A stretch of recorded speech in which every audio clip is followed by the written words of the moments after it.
What's going on, guys? JPS back for another video, and today we're going to be reacting to why Dutch parents raise the happiest kids in the world.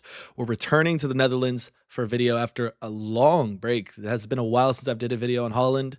Been focusing on Germany, but I appreciate all of the Dutch viewers for sticking with me. I have not forgotten about the Netherlands, and I never will. And I will be back, of course, because it's one of my favorite countries that I've ever visited. But this is quite the claim here. The happiest kids in the world, and I believe it.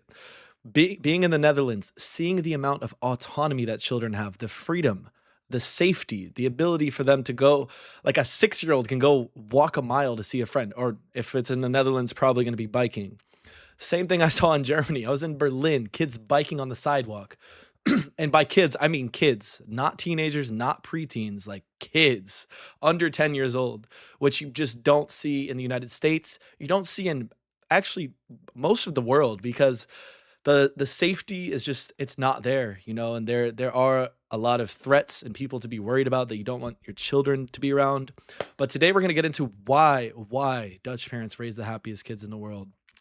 And so the safety of the public is certainly a strong factor, but it's not everything. And we're going to look into the minds of the Dutch parents. What is their philosophy when raising children? Because having happy children is everything. This is the next generation. These are going to be the people running the world. If children aren't happy, if they're going through instability, if their childhood is not, if it's not good, like kids, all we should be doing as adults is protecting their innocence and allowing them to have a happy upbringing. Because what does everyone say? What does every adult say about growing up? It sucks. Okay? It's not as easy as when you're a kid. And like I said earlier, if a kid isn't happy or they're going through some things like that, they are less open to new connections, relationships, all of that. And every aspect of life is a building block. So if you have a weak foundation, it's hard to build up on that, and it will have a cascading effect into a child's adulthood. So it's very important to take raising children seriously, and also to take children's opinions seriously, because adults would like to be naive, but children see and understand a lot more than we could ever imagine. It's easy when you're way older to forget about that, but I remember being a kid, and kids also, they pretend they don't see things. They don't comment on things, but you see and feel them. So let's get into this and see why the Dutch parents raise the happiest kids in the world. Here we go. Hey! Luna and Flynn are among the happiest children in the world. That's right, kids in the Netherlands rank first in happiness, according to a UNICEF study from 2025.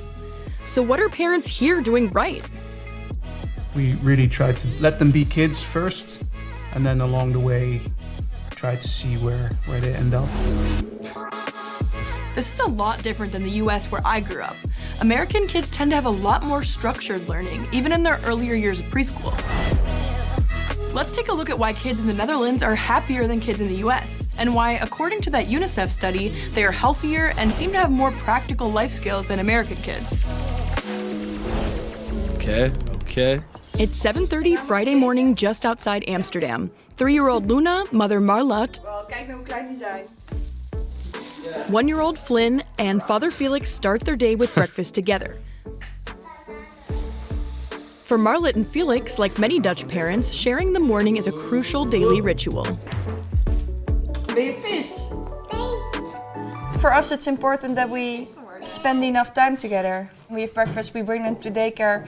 I go to work, and then maybe sometimes I have plans in the evening as well, and I only see them in the morning, that 1 hour, 1.5. For me, it's important that we spend it together. Time now to get ready for daycare. Even in the small things, putting your coat on or putting your clothes on, eating, we always try to promote that children are doing it themselves. In the Netherlands, even children under the age of 3 typically attend daycare. Look at this bike. These bikes In are fact, so cool. nearly 80% of them do. That's double the EU average. But still, daycare is expensive, to say the least. Families do receive support from the state, but costs are a burden nonetheless. Luna and Flynn attend daycare 3 days a week. It's all privately owned. So none of the daycares that I know of are public. These are often increasingly owned by private equity firms. So they're in it for a profit, which is okay, but it does, yeah, jack up the price a little bit compared to maybe public versions in other countries. So many people are not too happy with this model. Even so, receiving any state support at all for childcare costs would be a dream for many American families.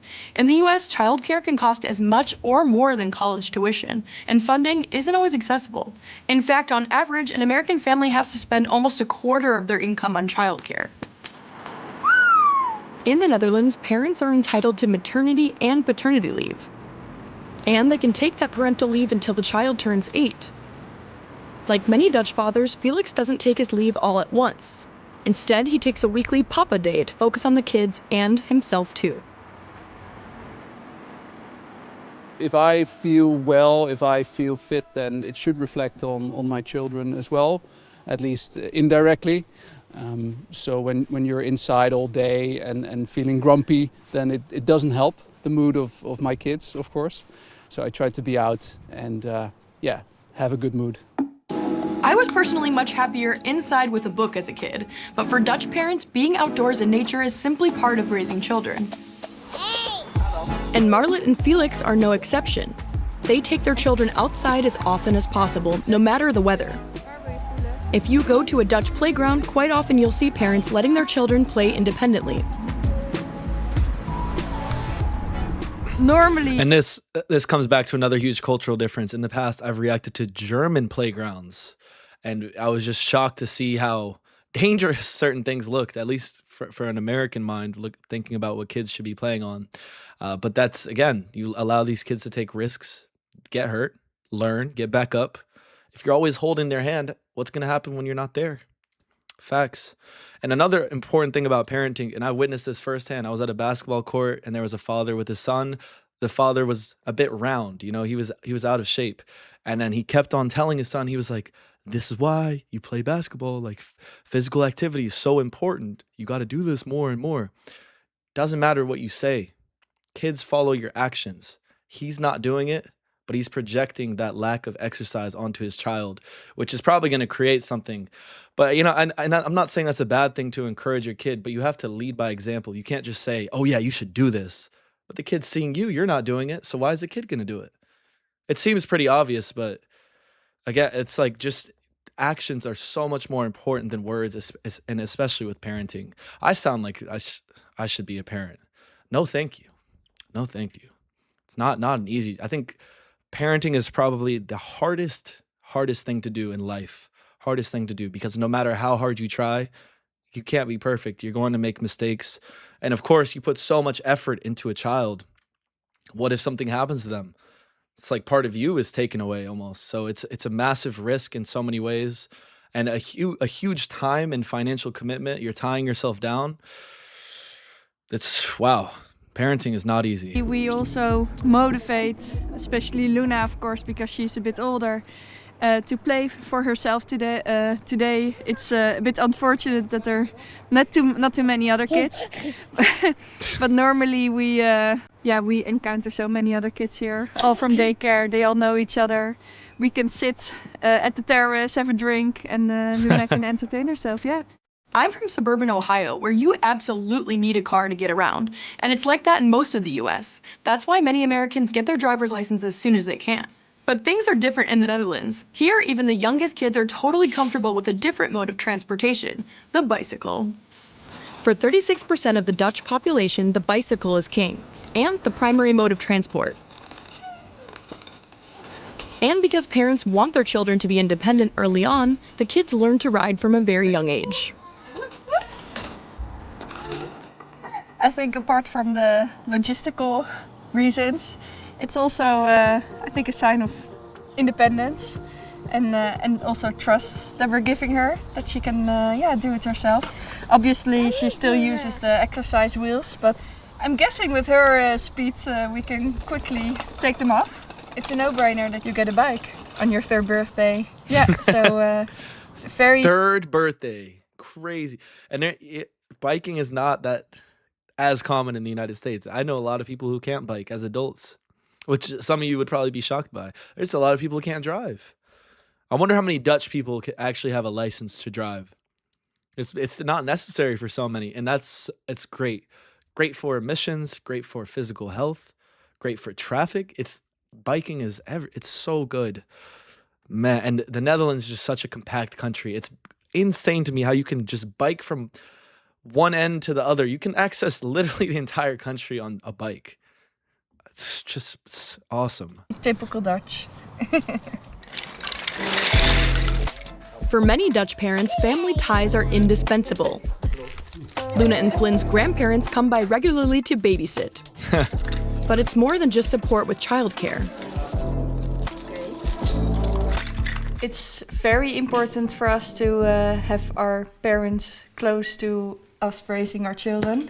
I think it's so much fun for them. It's so nice for us to see them more often, see them weekly, spend time with them. Sure, the Netherlands is small, so it's more likely that grandparents live nearby. But a lot of my friends with kids in the US live in totally different states from their parents, so they can't just drop off their kids with grandma and grandpa.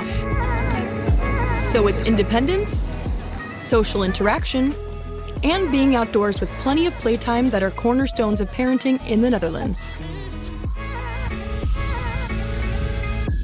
In many, many other places, children are raised much more strict and with a very clear, well, career path almost. Yeah. We are active, like we like to go outside and show them the world, also traveling, but it's not because they need to be the best, especially when they're young, they need to be kids. The Netherlands is not necessarily paradise on earth. Like any other country, it has its problems. But having happy kids is a good start to a happy society. What do you think about the Dutch way of raising children? How does it compare to parenting styles where you live? Let us know in the... She already knows from the US.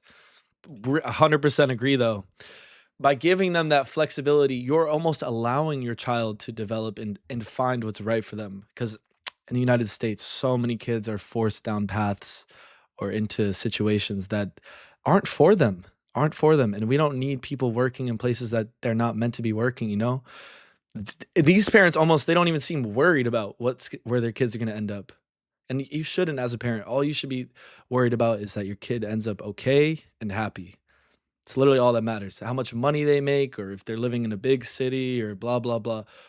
At the end of the day, none of that matters if they're not happy. So these two parents, I can already tell their kids are going to be very well off. They're already off to an amazing start. And this approach to parenting is something I wish we could utilize more in the United States. There are a lot of factors that create this environment for parenting in the US, which is more strict, is a lot more guidelines and parameters as to what a child is able to do or what's socially acceptable. But man, like this, you can see why the kids are happier because they're just outside, out and about. There's not as much pressure, and man, that's crazy. So let me know your thoughts down below, guys. I also, I don't know if this statistic is still holding up to this day, but I can place a pretty good bet that some of the surrounding nearby countries in Europe also have extremely happy kids from what I've seen as well. So the Netherlands does it really well, but these cultural norms are prevalent throughout Europe as well. So it's a completely different mentality in the West, West. We're out in the Wild West, so got to be careful with the kids because there's people shooting guns everywhere. It's crazy. But yeah, let me know your thoughts on this video, guys, and this title as well. It's a strong claim right there, man. It's a lot. The world is a lot of kids being raised, so the Dutch are doing a great job. So shout out to the Netherlands, and let me know your thoughts, guys. Thanks so much for watching. I'll see you guys in the next one. Peace.